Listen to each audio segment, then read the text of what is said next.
সকলে matric pass কৰি বহি আছে বা চাকৰি কৰিম বুলি ভাবি আছে তেওঁলোকৰ কাৰণে এইটো ভিডিঅ' মোষ্ট ইম্পৰ্টেণ্ট হয়। ইণ্ডিয়া পোষ্ট GDS ৰিক্ৰুইটমেণ্ট 2024ৰ নটিফিকেশ্যন ওলাইছে। 3000+ অপেনিং আছে। তো যিসকলে পোষ্ট অফিচত কাম কৰিম বুলি ভাবি আছে বা জব কৰিম বুলি ভাবি আছিলে আপোনালোকে গোটেই ভিডিঅ'টো চাওক। এইটো ভিডিঅ'ত মই গোটেইখিনি ডিছকাশ্যন কৰিছোঁ। ইয়াৰ এলিজিবিলিটি ক্ৰাইটেৰিয়া, এজ লিমিট সকলোখিনি ডিছকাশ্যন কৰা আছে।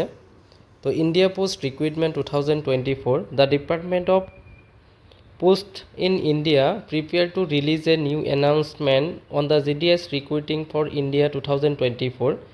India's Gramin Dak Sevak job is expected to be available on official website in July 2024.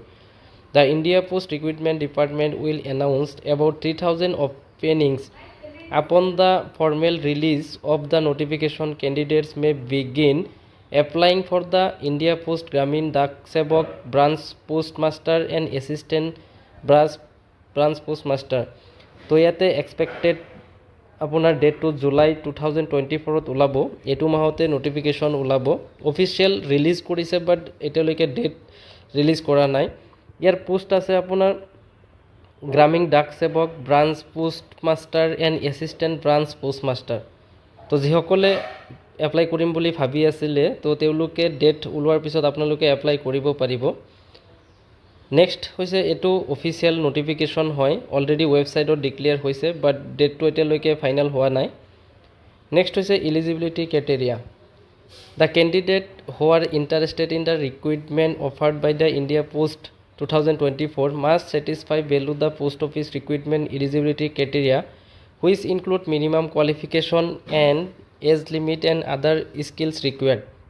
Minimum qualification 10 passed with mathematics and English from recognized board of education. To 10 passed koribo lagibo. Age hoise candidate between 18 to 14 years, 18 or pora 40 বছৰ বয়সৰ ভিতৰত ক'ব পাৰিব।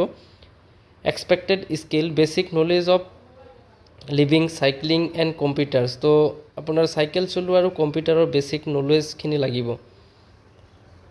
Next হৈছে India post office GDS ভাৰতী 2024 authority.